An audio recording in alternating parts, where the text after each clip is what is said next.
Son las 10 de la noche en la triple frontera entre Perú, Colombia y Brasil.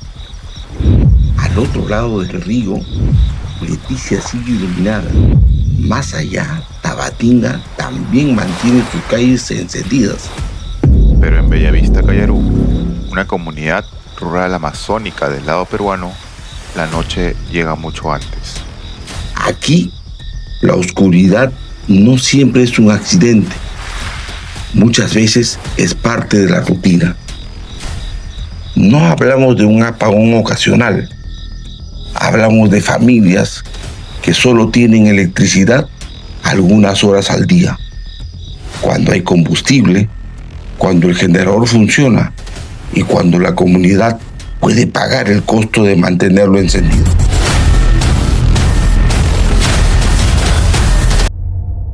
Para entender este problema, no vamos a empezar con una cifra, vamos a iniciar con una persona. Él es Alexander, tiene 35 años, es agricultor, pescador y apo de la comunidad Bellavista Cayarú en Loreto. Su día empieza desde temprano, prepara sus herramientas, va a la chacra, pesca, transporta productos y por la noche intenta de que sus hijos estudien. Pero hay una condición que atraviesa todo su vida. La electricidad no está garantizada. A veces hay luz por unas horas, a veces no hay combustible, a veces el generador falla. Y cuando falla, repararlo no es tan simple como llamar a un técnico. En Bellavista Cayarú, sostener el servicio eléctrico puede implicar recorrer cerca de 500 kilómetros. En la Amazonía, la distancia no se mide solo en kilómetros. Se mide en horas de navegación, en costo de combustible, en días perdidos, en alimentos que no se conservan, en clases interrumpidas y en emergencias que no pueden esperar. Por eso, cuando hablamos de electricidad en Loreto, no hablamos únicamente de infraestructuras, hablamos de territorio, de Estado, de sostenibilidad y de oportunidades. El problema público que hemos identificado es el siguiente. En Loreto existe una inadecuada provisión del servicio de suministro eléctrico por parte del Estado. En localidades rurales con acceso fluvial, situadas fuera de la zona de concesión del Electrooriente en el periodo 2023-2025. ¿Y por qué esto es un problema? Porque afecta las condiciones básicas de vida. Se trata de conservar alimentos, estudiar de noche, comunicarse, atender emergencias, producir más y vivir con mayor seguridad. No se trata solo de encender un foco para iluminar su pobreza. Aquí aparece una de las claves de nuestro trabajo, la forma en que se mide la brecha. El indicador tradicional tiende a preguntar si una vivienda cuenta o no con servicio eléctrico, pero en la práctica, muchas viviendas rurales amazónicas tienen algún tipo de conexión cableada, aunque el servicio funcione solo unas horas al día. Entonces, en el papel pueden aparecer como atendibles, pero en la vida real sigue viviendo con una electricidad incompleta. Por eso proponemos mirar más allá de la conexión. No basta con preguntar si existe cableado o no. Hay que preguntarse si existe un servicio integral. ¿Y qué significa un servicio eléctrico integral? Un servicio continuo, confiable, suficiente y capaz de sostener las actividades domésticas, educativas, productivas y comunitarias. Con este enfoque encontramos una brecha mucho más profunda de un universo de 69.431 viviendas rurales de Loreto que demandan un servicio eléctrico integral. Solo 1.064 han sido atendidas bajo este estándar. Eso representa una brecha de 98.46%. Para entender la propuesta necesitamos conocer tres simples conceptos. Primero, electrificación rural. Es un conjunto de acciones destinadas a llevar el servicio eléctrico a zonas rurales, aisladas, de frontera y de alto interés social. Segundo, servicio eléctrico integral. No se trata de tener un foco encendido para iluminar la pobreza de esta población. Es contar con energía continua y suficiente para el hogar, la escuela, el puesto de salud y potenciales actividades productivas. Tercero, transición tecnológica. Muchas comunidades amazónicas dependen de generadores eléctricos que utilizan combustible diésel o residual.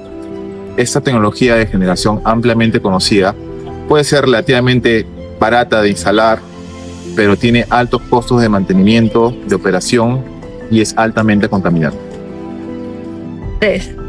La alternativa es avanzar hacia tecnologías modernas, generación fotovoltaica, baterías de almacenamiento y microredes autónomas adaptadas al territorio.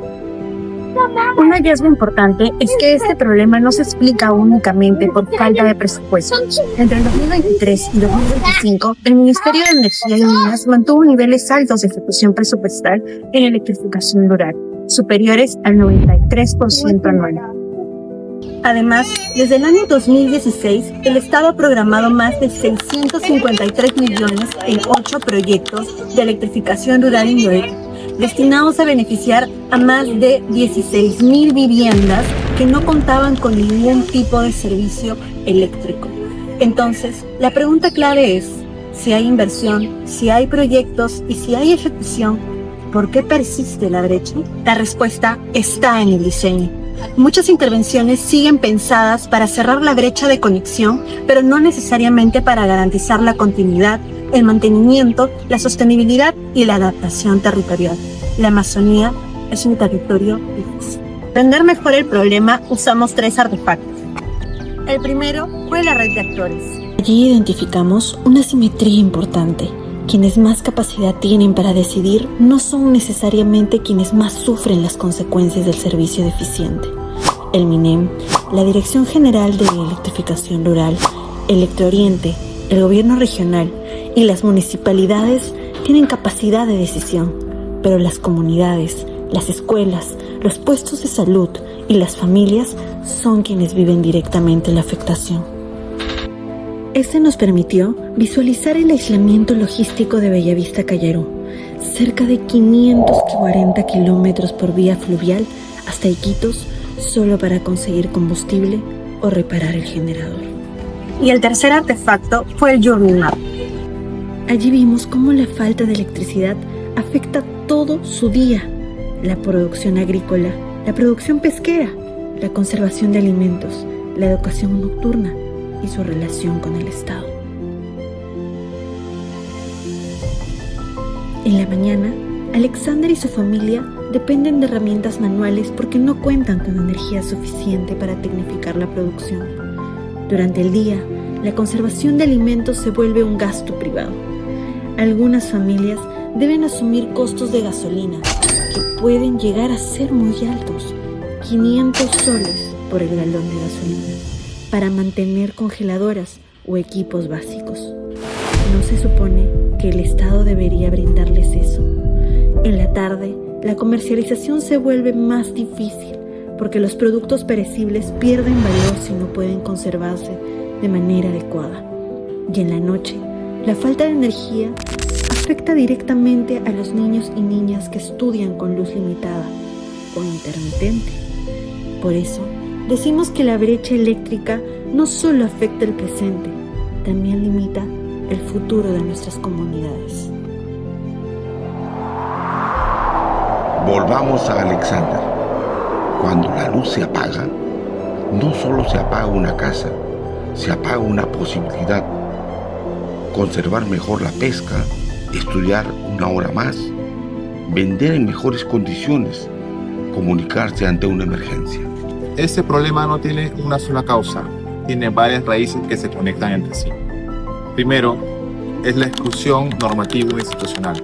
Muchas comunidades están consideradas como electrificadas porque tienen algún tipo de conexión con cableado eléctrico.